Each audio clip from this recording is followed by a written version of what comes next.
Muito bom dia para você ligado aqui na TV Candidez. Estamos iniciando mais um programa Espírita Nova Era, uma realização da AME, Aliança Municipal Espírita de Divinópolis, com a coprodução do CEP, Centro de Estudos e Pesquisas Espíritas, também aqui de Divinópolis. O programa Espírita Nova Era é a mensagem consoladora da doutrina espírita aqui na sua TV Candidez, todo sábado às 9h30 da manhã, sempre recebendo aqui um convidado falando sobre da doutrina espírita, algum tema específico, e hoje nós iremos conversar com o nosso companheiro, amigo Maxwell Sattler. Bom dia, Max. Bom dia, Eurípides. Bom dia, pessoal. Seja bem-vindo aqui ao nosso programa. Iremos falar sobre o que é o Espiritismo. A vasta literatura que atualmente nos é oferecida mostra que a nossa época está muito desenvolvida no campo da intelectualidade e também do conhecimento geral. Embora ainda não seja de compreensão geral, já não se verifica o espanto de antigamente, né, Max? Quando esclarecimentos espíritas eram citados. Max, o que é o Espiritismo? É uma religião? O que é realmente o Espiritismo? Bom, o tempo nosso é muito curto, né, para a gente falar realmente o que é o Espiritismo. A gente gostaria de trazer com muito prazer para o pessoal de casa um pouquinho sobre o que seria o Espiritismo. Se nós formos pegar pela etimologia da palavra, né, espírito mais ismo, como o cristianismo vem do Cristo, o budismo vem de Buda, o islamismo vem do Islã, o espiritismo seria aquilo que vem do espírito, né, ou dos espíritos. É curioso a gente observar que até na Bíblia, no Evangelho de João, no capítulo 4, versículo 24, João fala que Deus é espírito. E aquele que quiser adorá-lo tem que adorá-lo em espírito e em verdade. Sim. Então, se a gente for olhar pela etimologia da palavra, espiritismo seria de toda a humanidade, né? Desde que o homem é homem, existe o espiritismo. Sim. Que é o que vem então de Deus, que é criador de tudo e de todos, e naquele que acredita nos espíritos, qualquer manifestação que tenha a participação dos espíritos seria espiritismo.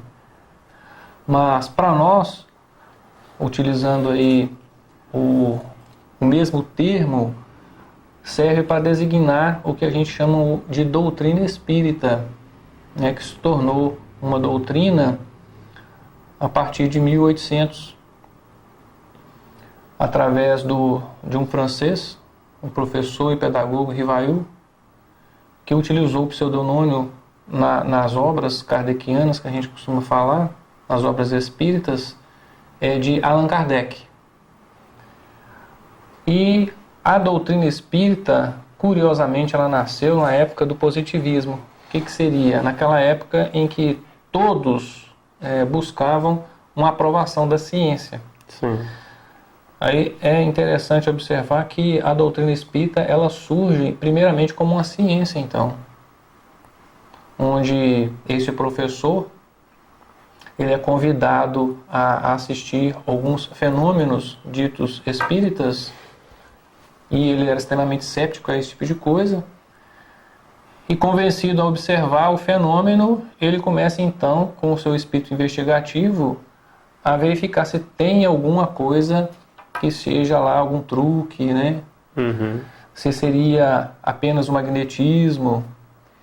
Em determinado momento, ele, descartada todas as hipóteses, ele começa a verificar através do método científico, que é de perguntas e respostas, de fazer hipóteses e testar as experiências, se elas são verídicas ou não, a formatar algumas perguntas que culminam então na doutrina espírita. Por que doutrina? Porque através dessa pesquisa ele conseguiu formatar um corpo de perguntas, dando princípios fundamentais, criando consigo também um corpo filosófico, né? Uma nova filosofia, uma filosofia ontológica. O que é? uma nova forma de ver o homem, né?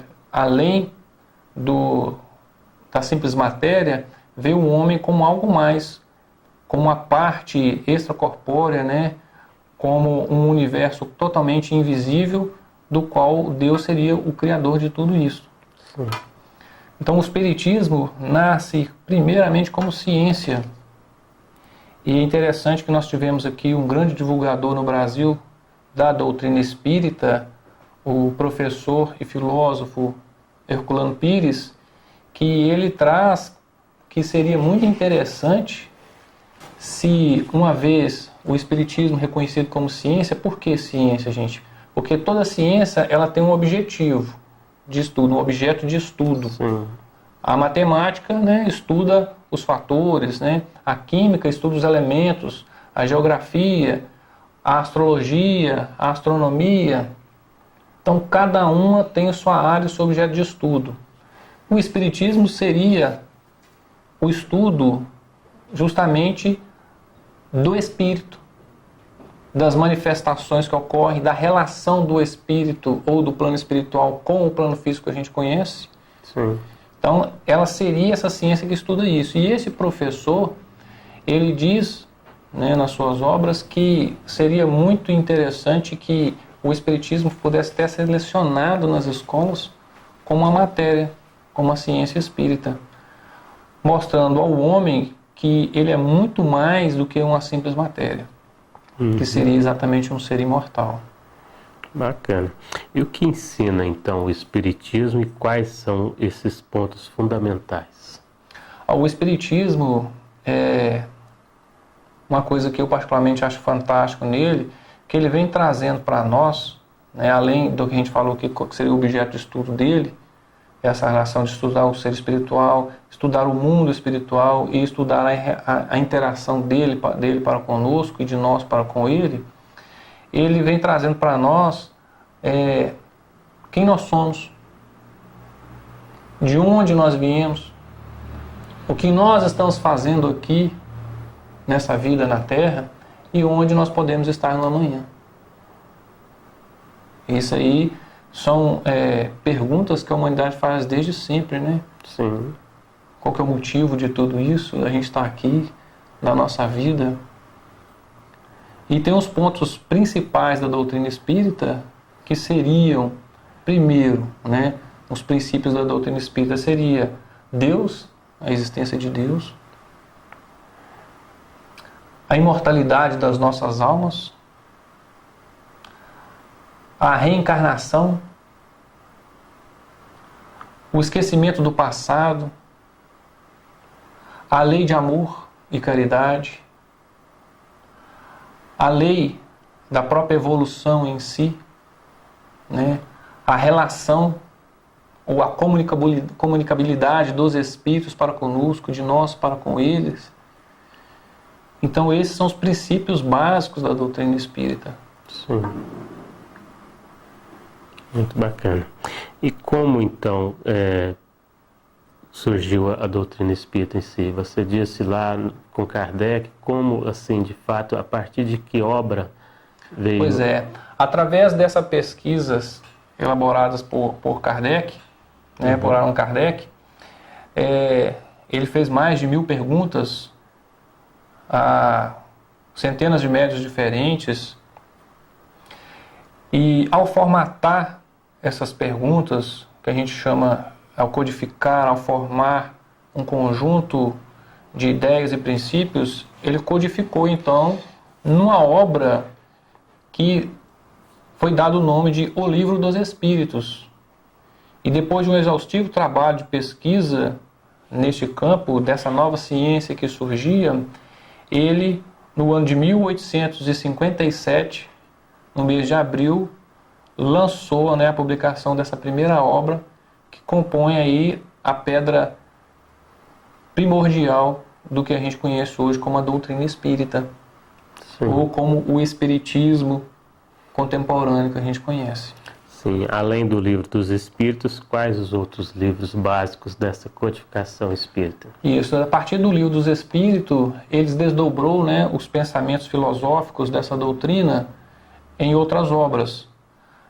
como o livro dos médiuns, que ele chamou o Manual dos Evocadores, no qual ele traz a parte da ciência, né, da doutrina espírita, onde tem várias orientações a respeito de quem pode ou quem consegue obter fenômenos com os espíritos, os ambientes apropriados para ter a comunicabilidade com os espíritos, né, para se ter reuniões proveitosas. Depois foi lançado o livro, a obra do Evangelho segundo o Espiritismo, onde ele traz as máximas do Cristo, né, à luz do entendimento dos espíritos desencarnados. Temos também a outra obra, O Céu e o Inferno, onde ele vai tratar nessa obra sobre se realmente existe o céu e o inferno, né, com a contribuição de muitos espíritos, nos informando como é que é a condição deles do outro lado da espiritualidade, se realmente existe um céu, se realmente existe o inferno. E uma outra obra também espetacular, que seria a Gênesis, né, segundo a doutrina espírita também. Então seriam esses 5 livros, e você colocou o primeiro livro dos Espíritos, e para a gente buscar esse estudo, sempre nessa ordem, ou pode-se estudar intercalando eles? Para quem deseja conhecer a doutrina espírita, se aprofundar, além dessas 5 obras, existem mais 2 que a gente poderia colocar na seguinte sequência. Kardec, à época dele, de tantas pessoas perguntarem para ele o que era o Espiritismo, né? O que era aquela doutrina, ele acabou escrevendo, né, um livro que se chama O que é o Espiritismo. Para aquelas pessoas que vão iniciar, eu acho de fundamental importância ler esse livro, porque de uma forma também descontraída, né, com entrevista do entrevistador, com o cético, com o padre, ele começa a introduzir e já traz ali muitos esclarecimentos, muitas dúvidas do que a gente busca sem conhecer, já vai clareando a nossa ideia de forma muito racional. Depois de se inteirar desta obra, o mais aconselhável é a obra básica mesmo, o que é o Espiritismo, onde ali nós vamos encontrar a ciência espírita, né, a filosofia espírita, e vamos entender um pouco mais sobre o que às vezes o espiritismo é chamado também de religião. Bacana. Você colocou que explicando esse espiritismo vem do espírito, você colocou a questão, igual você citou do Evangelho de João, de Deus em espírito e verdade. Somente pelo espiritismo nós podemos ter assim esse contato com os espíritos? Só a doutrina espírita consegue isso? Não, porque a doutrina espírita não é dona dos fenômenos, né? Como a gente citou no início, desde que o homem é um homem, existem fenômenos espíritas. Sim. A gente pode pegar aí, desde a época dos homens das cavernas, a gente encontra desenhos que se reportam à espiritualidade. Nas tribos mais remotas ainda do globo, a gente encontra lá sempre um pajé, né, um indivíduo entre eles que tem uma sensibilidade maior, que consegue ter alguma comunicabilidade com os espíritos. É interessante a gente falar, por exemplo, da Bíblia, porque a Bíblia é um documento praticamente histórico que a humanidade tem, composto de vários livros que há milênios acompanham a humanidade, e ele é repleto de manifestações mediúnicas. Se a gente for pegar o Novo Testamento, né, o Atos dos Apóstolos, a gente vê manifestações mediúnicas ali em todos os momentos. Pedro falando quando estava dormindo, né, que vem o espírito de um varão lhe avisar. Aí quando ele desperta, uma pessoa vem chamar, tem uma pessoa aqui chegando, falando que está precisando conversar com ele, não, já sei o que é, já estava arrumando a malinha dele para poder viajar, porque um espírito, né, já tinha avisado a ele. Então nós vemos fenômenos mediúnicos em todos os lugares. Nós vemos fenômenos mediúnicos dentro das igrejas católicas, dentro das igrejas evangélicas, nas próprias religiões afro-brasileiras, né, como a Umbanda, a Quiumba, a Quimbanda, manifestações mediúnicas. Então, assim, a comunicabilidade com os espíritos ela está presente em todos os lugares. Várias pessoas, quase todo mundo, tem histórias nas famílias deles de contatos, ou através de sonhos, ou através de visões, né, ou através de pessoas que vieram e falaram.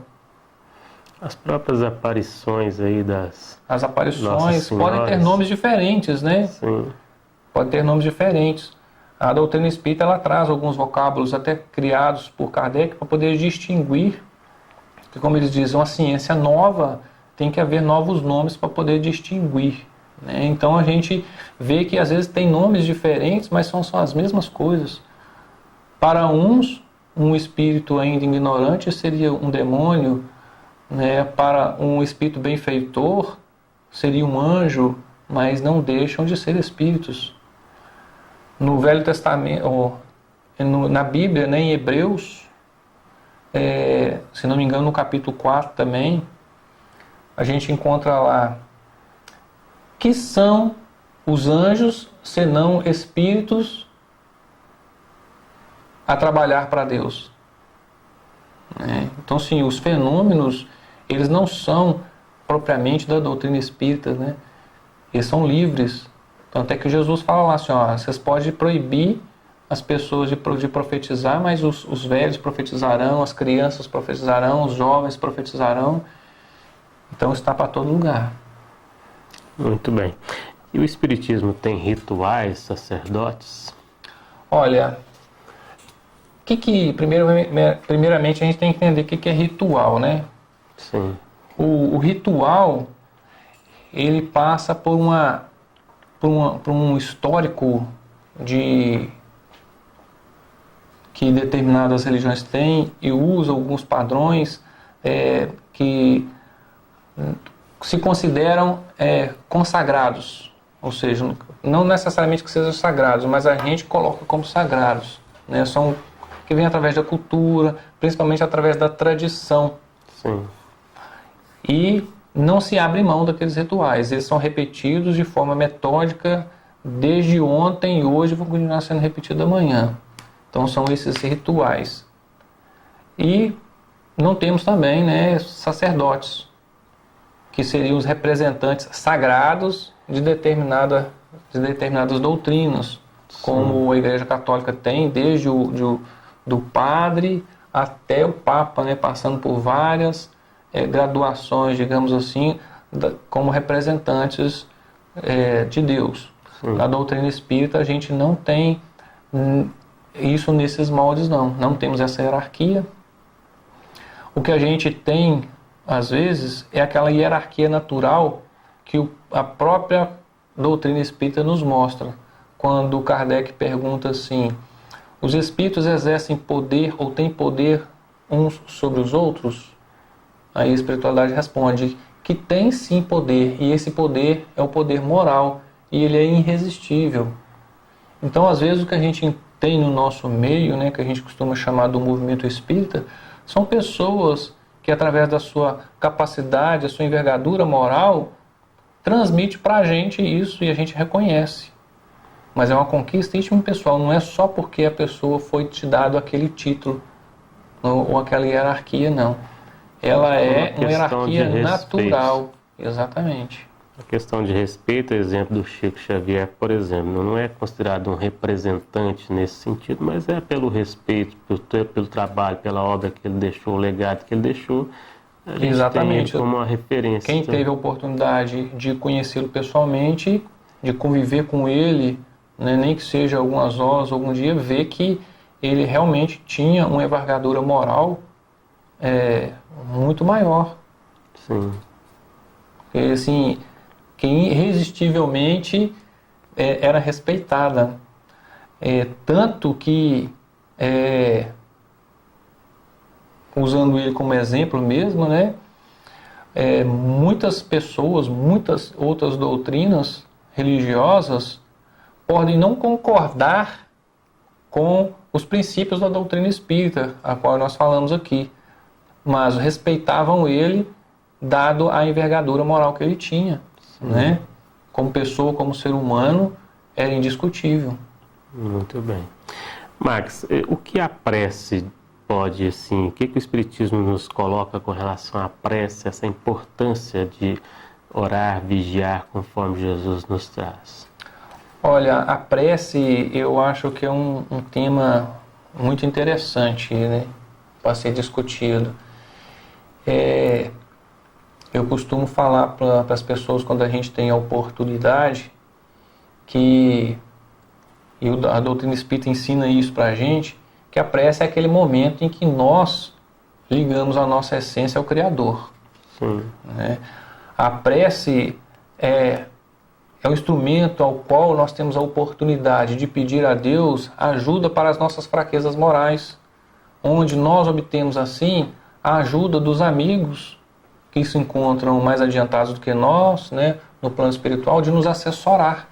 É lógico que eles não vão fazer por nós o que nós devemos fazer, mas vão nos inspirar, né, vão nos fortalecer através das intuições, das boas vibrações, dos bons conselhos, para a gente resistir aí às nossas fraquezas morais. Sim.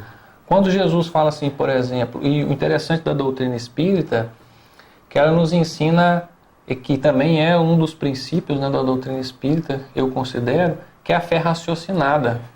Sim. Quando você entende o que é fé raciocinada, as suas preces, as suas orações, elas passam, no meu entendimento, a ser mais eficazes. Vamos dar um exemplo aqui. Vou aproveitar que você está de azul. Vamos supor que você torce para o time do Cruzeiro. E eu torço para o time do Atlético. Todos nós acreditamos, todos nós dois acreditamos em Deus. Né? Eu acredito em Deus, você acredita em Deus. Sim. Eu tenho a minha religiosidade, você tem a sua, independente de religião que seja. Aí os dois times vão se enfrentar. Aí, como Jesus me ensinou, pede ao Pai, né, em prece fervorosa que você será atendida, eu cato aqui com a minha fé e rezo a Deus para o meu time ganhar. E você também, com o mesmo fervor, não menos do que eu, pede a Deus para o seu time ganhar.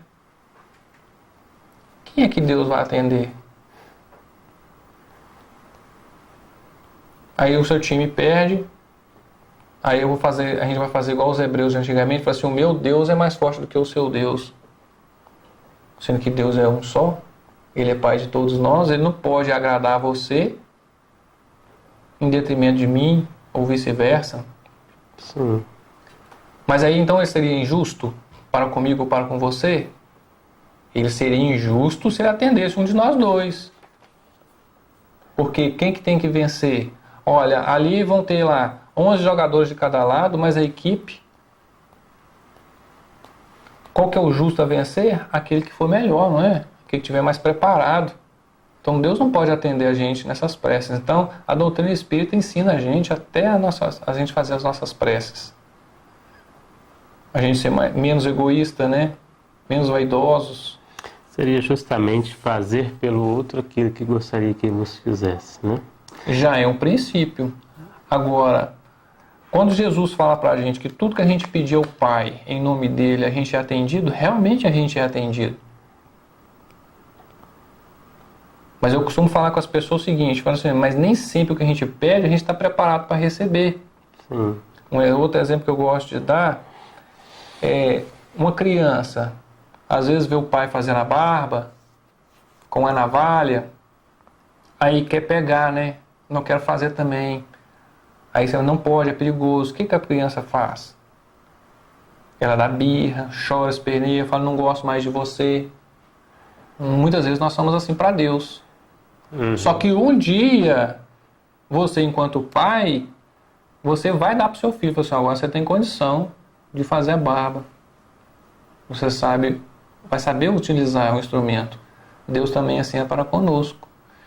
Então, a prece, quando feita com sinceridade, né, desprezando o nosso egoísmo, a gente sempre é inspirado a fazer a coisa certa. E tem essa proteção para vencer as nossas fraquezas morais. Muito bem. Bom, Max, é um tema específico que levaria muito tempo aqui para a gente realmente conversar a respeito. Numa outra oportunidade a gente pode vir conversar mais. Hoje esse tema é muito importante e nós temos aí um vasto volume de obras, não só a codificação kardeciana, mas outras obras subsidiárias, principalmente as que o Chico psicografou, do Emmanuel, do André Luiz, com muita informação a respeito da doutrina espírita, a respeito do mundo espiritual, trazendo essa informação esclarecedora da doutrina espírita a todos nós, igual você colocou, sobre Jesus, sobre a vida espiritual, que o Espiritismo realmente, de fato, nos esclarece e nos mostra um caminho amplo a buscar, a seguir. Muito obrigado a você pela presença aqui hoje, que Jesus o abençoe também e que você possa ter outras oportunidades de estar aqui conosco para a gente conversar um pouquinho mais. Eu que agradeço a oportunidade. Um bom dia a todos. Um bom dia a você também, o nosso carinho a você que sintonizou aqui na Candidez hoje para nos assistir. Um bom sábado e até o próximo programa.